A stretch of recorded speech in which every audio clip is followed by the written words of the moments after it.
Hi guys, welcome back to King's Crimes and Ant Worlds, and today I'm going to be showing you all the ant stuff, accessories that I got for Christmas, and give you a little update on some of the ants as well.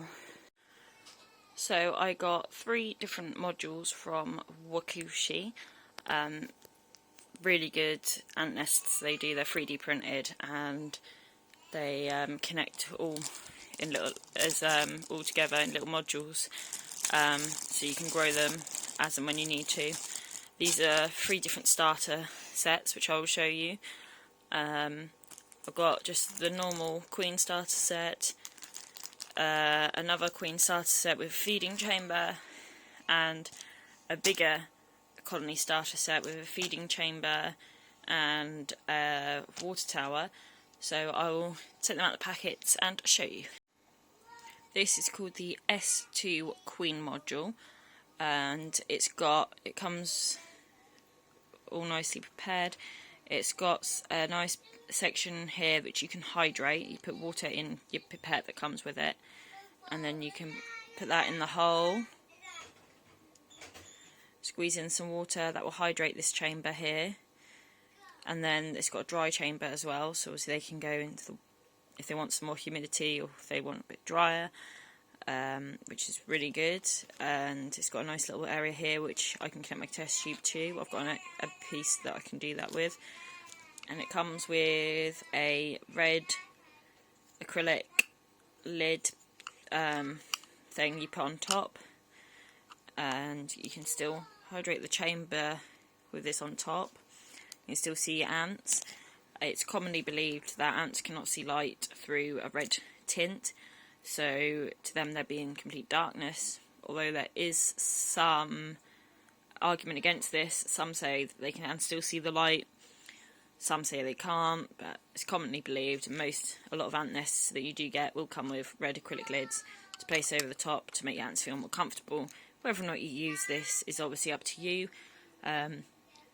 My ants at the minute are in light, and they have been doing some of them have been doing quite well. They can get used to it, you know. It's just try and make them more comfortable and as natural as possible for them.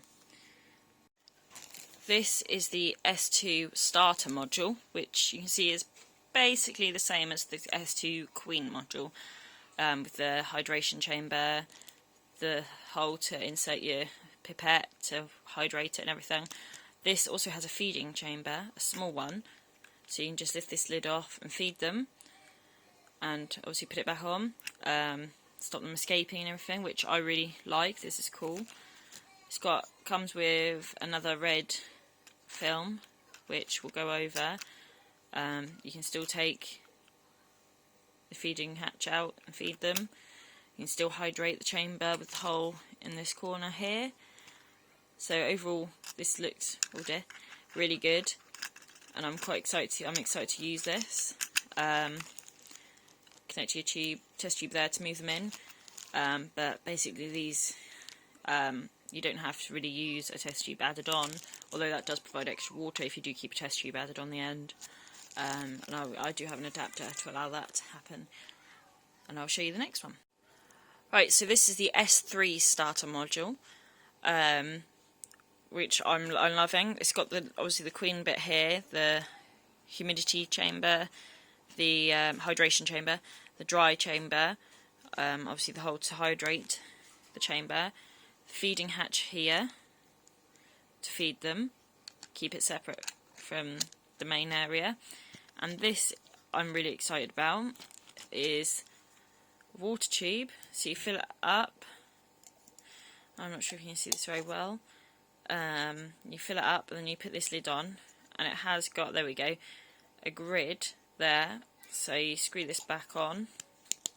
Well, I think it just pushes in, and the ants can drink water droplets from that area there where the grating is, and you just put this on. You can see it's got two bits in there. You put it on there and it clicks into place. You just twist it slightly and it clicks into place, keeps it nice and secure, not going to go anywhere, so they can get their water and everything all in one little area, which I'm excited about. It's got, all of them have this, I just haven't got them out of the packet, a closed off area, so you just put this over the entrance once you've moved them in, and then they can't escape. You just obviously have to make sure you keep that bit, the feeding hatch, closed, and beware when you do change their water. It's got this as well to cover the, I haven't put that on properly. There we go. That goes there, just to get the red film to cover up the main area where they live, the food area a bit, obviously light will get through this end, and they just have light for this feeding area here. You can sort of see the hole there, so they can walk through here, through there, and then get the water in that area, in that bit there, and just walk around and everything. So I'm super excited to try all these out, move the ants in. I also got a nice pack of steel tweezers, which are quite hardy, and well, they've got different sized tips, just for feeding them and everything, you know, getting all the dirt out of the chambers. You put a bit, I put a cotton ball in the end and just wipe them around the feeding areas to make sure they're clean and everything. You can put obviously your dead insects in for the ants to eat and everything with these too. And they're a lot better than the ones, the cheap tweezers I had before, so it would make it a lot easier for me. Arnold got me this. He actually found it in a charity shop, but you can get them online as well. And at My Living World, Ant World. I think you've seen me, I do have one of these already, but he's got me another one. I've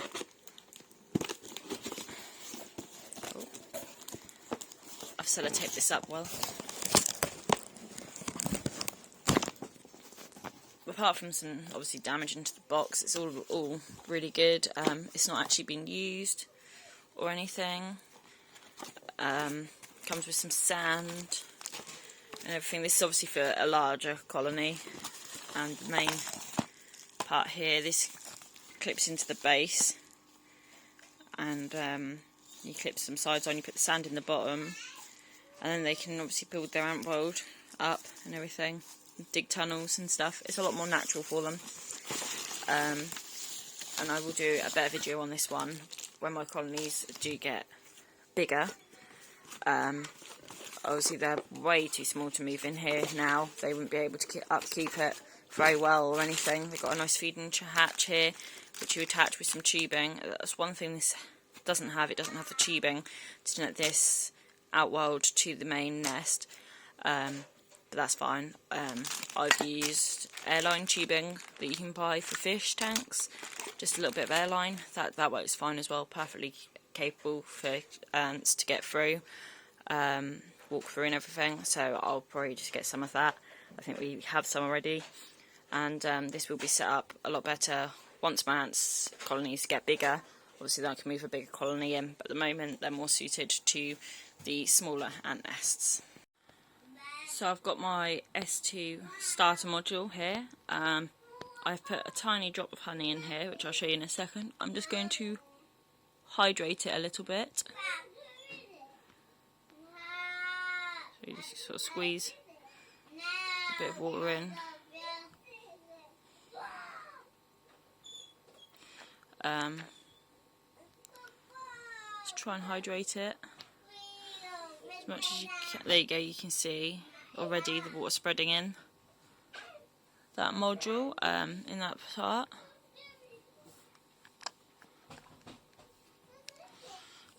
So I've just put a pet in of water, and that has hydrated. I don't know if you can really see this super clearly, but there's a darker area patch which is obviously the water spreading through that part. And I put a drop of honey in here to try and entice the ants in. And I will put this covering over too. and I've got this little colony here, who are hungry, and I will attach them on and show you in a second. So I've just attached them on here now, and they're all a bit crazy because obviously they're all disturbed. They're not in there where they used to be, wondering what on earth is going on. The queen did run over to the entrance and then run back. I'm hoping the honey will entice them, because I haven't fed them for a few days, to obviously make sure that they're hungry, so they move in to the honey and then hopefully explore a bit more. Hopefully they'll move in and everything, so that'll be really good if they do. And I'm excited to see. We'll just have to wait and see, and I will obviously keep you all updated and everything on how they're all going. So here I've got another ant nest, the S2 queen module. Strictly speaking, there's no feeding chamber, but I've put a tiny bit of honey just inside the dry chamber to try and entice the colony out. And I'm now going to hydrate this area here in the hopes of encouraging them to come out and investigate and move in there, which is what I would prefer to happen. Obviously it's going to be a bit trial and error as to how much I hydrate it each time, but you can see the water line here moving across that bit there. I'll put this on top. It's really good. They've got holes even in here so that they don't cover up the air holes or anything for them. And I will now connect the next colony. You can see this test tube has got very mouldy. I've been trying to move them into a new tube and entice them, and it's just not happened. I'm really hoping they will move into here, because obviously all that mould is not good for their health. It's not easy. Sometimes you can never get them to move, and it's just horrible. You just got to keep trying everything you can. And I'm hoping they'll find the honey in here, and they will go for that as well. And they'll move to a nice, clean, brand new chamber and everything, because they really need to. They wouldn't move into a clean test tube, so I'm hoping they will move into here.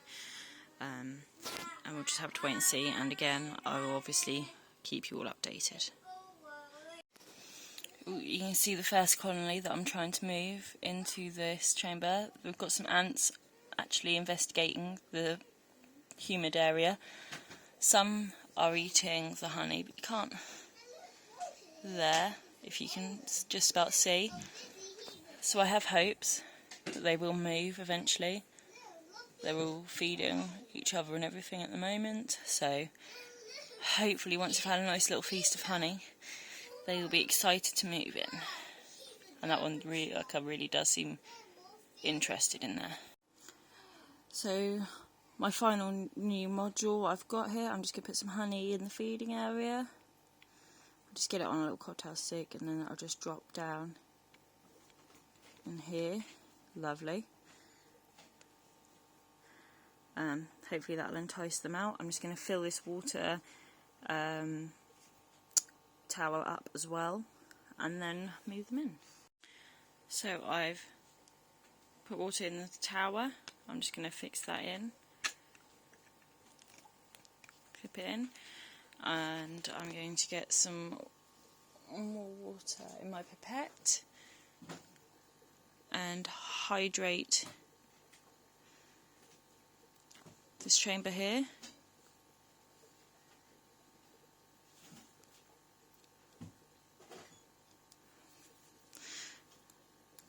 There we go. Right, and you can see the water going all through here. The discoloration of the water is obviously wetting it. And now I will obviously cover this here and attach the colony. So I've attached the colony, the special test tube adapters that you can buy to attach to the modules to obviously move colonies in from WaKooshi again. You see that the tube is not in very good shape either. I'm hoping they will move in here. They've got the honey in here, so hopefully that will entice them They've basically got everything they need in here. So hopefully in a few days, maybe a couple of weeks, they'll move in. Nice, clean, brand new environment that they'll love and enjoy, and hopefully grow into a gorgeous colony. She's got so many workers there. I just can't get a very good shot because there's all cotton and everything stuck all around that tube. But these ants are just, sometimes they just really don't want to move out of their original founding tubes, which is very annoying for the owner or the ant keeper, but you just have to kind of go with it, and I'm hoping that they'll find these a better alternative to maybe a new founding test tube. So we'll just have to wait and see, and hopefully it'll all work out. So here are my 3 Lasius Niger colonies that I'm hoping to move into my new WaKooshi modular starter sets that I got for Christmas. So far, these guys are not very interested, and neither are these ones, but they'll take a while to move, obviously. Just got to give them time. Everything. Hopefully they'll move happily. These guys seem really interested in the new module. They're attacking the honey, and some of them have been exploring the hydration chamber as well, so I have high hopes that they will move and it will all go smoothly. We'll just have to keep wait and see and everything. So I'll just show you if hopefully they don't try and run out, but there we go. Got 2 workers enjoying a bit of honey in there and getting excited, and they'll run back and tell everyone about it all. But they are enjoying running around and looking everywhere. I'll just put that back because I don't want anyone to try and run away. But I'll keep you all updated on how these 3 are going, and I will do another video on the rest of my Lasius Niger colonies shortly as well. I really hope you guys have enjoyed this, and look forward to this, hopefully seeing them move in and grow wonderfully. So I'll see you in the next video. Bye.